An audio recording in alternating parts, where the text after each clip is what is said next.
All right, so the most important thing to do first is just to get ready. So I've put together this um, folder of things. I had to download, I had to kind of find them. I downloaded them, zipped them. And so what I've done is kind of done a wide variety. And by the way, I've stolen your own stuff here.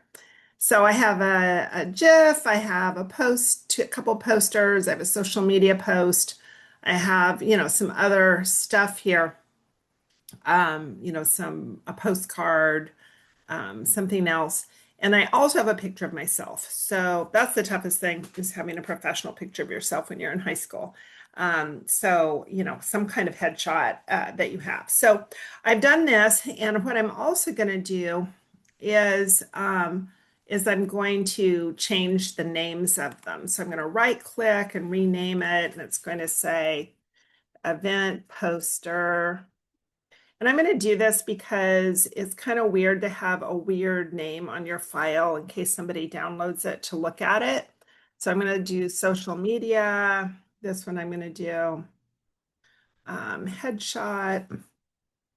So I'm not actually naming these for me. I'm naming them um, let me just see this. Cookies with words. I need to know which one is the GIF. This is the word one. So I'm going to call this the GIF. I'm doing it in case anybody who looks at my resume is going to do something with it. So I don't need thought. Okay. And then I have event poster, and this is event poster 2, art show. And this is going to be postcard. I'm going to put down word art. Okay, so I've got this kind of done. So if somebody's looking at my files, they won't think that it's too weird. So that's my first. So my second stop is to go into InDesign, and I'm going to say that I want a new file. And I'm going to do something a little bit different. I'm going to, at this point, look at, I go to print, and then I'm going to look at the free templates. You can't, if you do the search here, those are for paid templates. Those don't really work.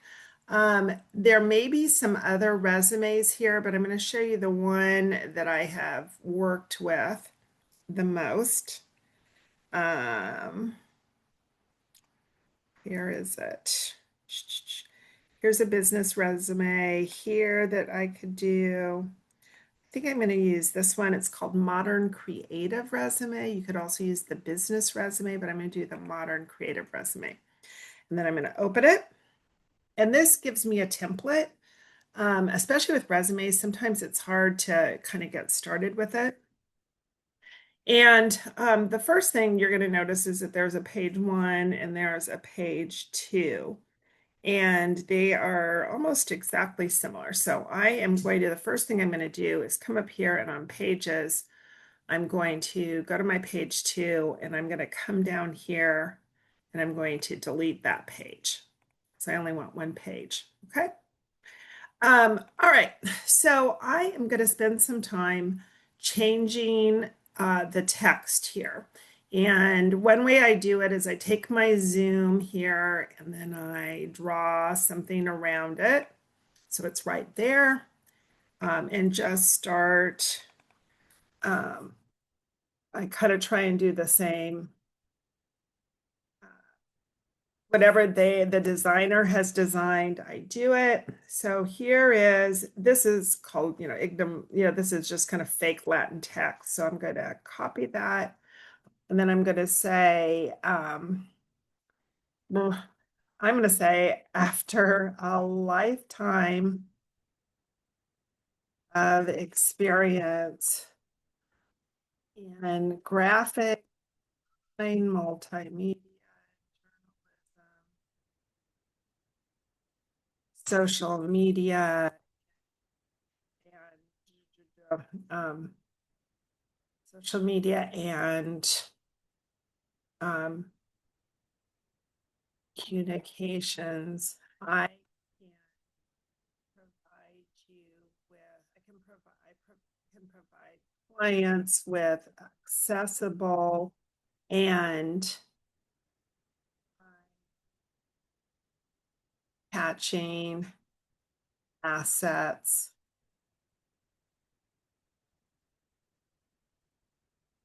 So that's what I'm gonna do. So you know what? The spacing's a little weird here. So that's because it's a forced justify. So I'm going to highlight this. I'm going to go to properties. Since this is highlighted, I'm going to make it a little bit bigger and I'm going to make it left justify. Okay. So I've got that. I've got Kelly Wilkerson. Now I'm going to come over here, and most students don't have a lot to put down for experience. So hold on a second. I'm going to do view, page and window.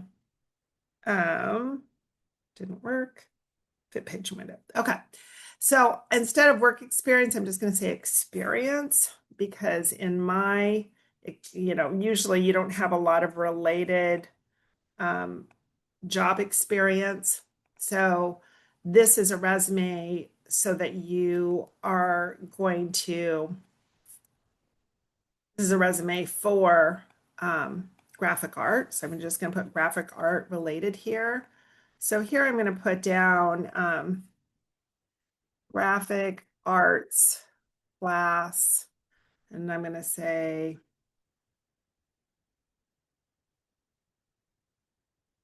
Davis Senior High. And then here, I'm going to put this down. I'm going to say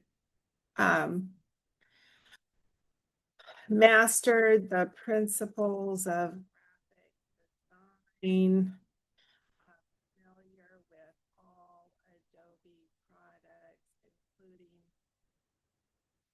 Photoshop.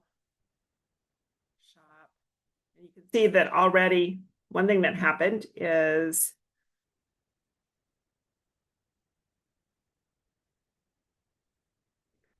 down, including Photoshop, Illustrator, and InDesign. Okay. All right. So now I'm going to do this other part. I'm going to just hold down Shift and click on all of these, and then I'm going to use my up arrow to bring these to a similar place.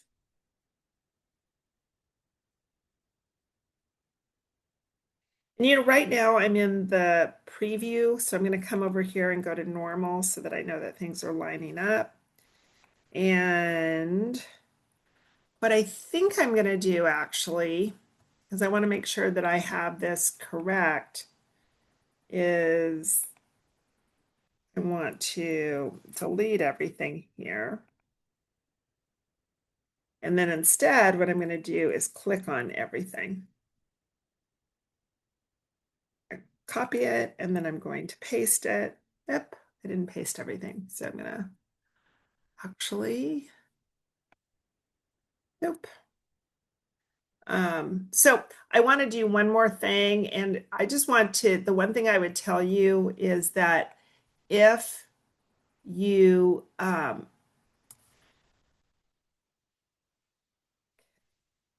don't know why I'm struggling with this today, is that one thing that I would tell you is to,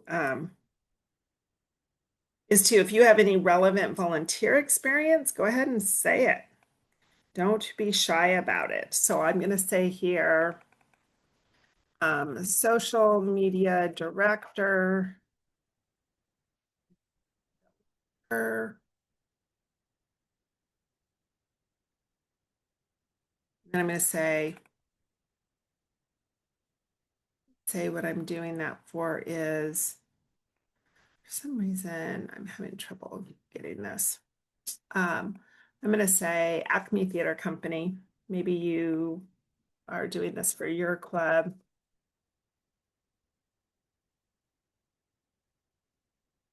And then up. And then right here, I'm going to put it here. And I'm going to say created weekly social media images. Instagram account increased followers 500 to 1,200. Okay. So if there's anything you can do to quantify it, do it. This does not, I kind of need to, I think if I'm coming up here and I'm going to do fit page and window, I think what's happening is that there's a larger text frame that I'm having trouble seeing. So anyway, I'm going to kind of adjust this. This needs to go further down. Education, I only have one thing to say. So my education needs to just be 2023 to 2026. And then, high. And then if there's something, if you don't have a great GPA, don't even say it, but if you have a good one, put it in. Um, graduated 2026 with 3.6 GPA. Okay. So if you have something, go ahead and say it. So I'm going to click all these other things and delete them. Okay. So you're kind of go and do all of that. I don't need to kind of tell you how to do that, but you're coming in, replacing things, doing something that, makes sense. And now we get to do the fun part and start putting the images in. So I just want to go over a few of the things that I did. This is what this looks like right now. I got rid of the lines that were here. Here under skills, let me show you what I put down because you may want to do the same things. Adobe Photoshop, Adobe Illustrator, Adobe InDesign, GIFs. And so make sure you've spelled all those correctly. Now let me just kind of go back. Languages, I did English and Spanish. If you don't know anything other than English, then you might want to think of something else you can put here. I also wanted to say that it's okay to put me down as a reference. So here I put down, and I just put the school thing. I took off the address because, nobody needs an address. So go ahead and think of a second reference that you can put here. You can put the school's phone number, 757-5400, kwilkerson@dgjusd.net. Here can be another reference. It can be another teacher or somebody. And then I haven't done it yet, but you should also put down things like your address, your email, your phone number. This is a good time to get a regular email, not something that's like soccer chick or party girl or truck boy, like something that's like professional looking. So in the end, this is what my page looks like.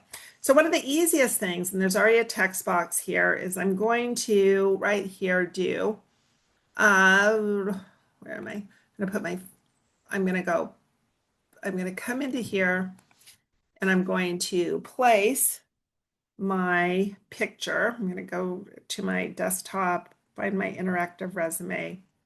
And here it is. I'm going to click on here and here's my face. So I'm going to put it in there. And it automatically placed in there. I sort of like the way that looks, so I'm going to use it that way. I can change the back color if I want, so I can come in here. I think somehow I got rid of, there was a line, there was a square behind here. I think I'm going to go ahead and just put that square there again. So I'm going to put in a square here that goes all the way down. And then I'm going to go up here to fill, do a swatch, come here. Nope, I don't want it that way. I want it less, maybe even lighter. And then I'm going to put that to the very back. I'm going to do object, arrange, send it back. Okay, so I've got that. All right, so that's kind of what I have here. I can increase this so that there's no white box. Well, that didn't work out very well, so I'm gonna need a 2. Um, hold down Control Shift, hold down Control Shift. It's a little hard for me to see, so I'm gonna draw a box around it. Go to Select, do Control Shift. Um, all right, so that's what I got. Okay. So this is what this looks like. And this right now is a little hard to see the Kelly Wilkerson. So I may want to do some other things like change Kelly Wilkerson to a little bit darker. I could do that in, let me think. I could do that as a color. I could do that as dark pink. Yeah, I like that better. Okay, so I'm going to be doing all that kind of stuff to do things so the way I like it. So I have that picture. If I ever want to just look what it looks like in preview, that's what it looks like. So I can decide if that's what I want it to look like or not. I think probably this square should be more like that. So more like a line like that. Okay, so here is the big thing that I'm about to do. I'm going to put items from my work over here. Okay, this is going to be a portfolio area. So after I have done all of this, I'm going to do a portfolio area.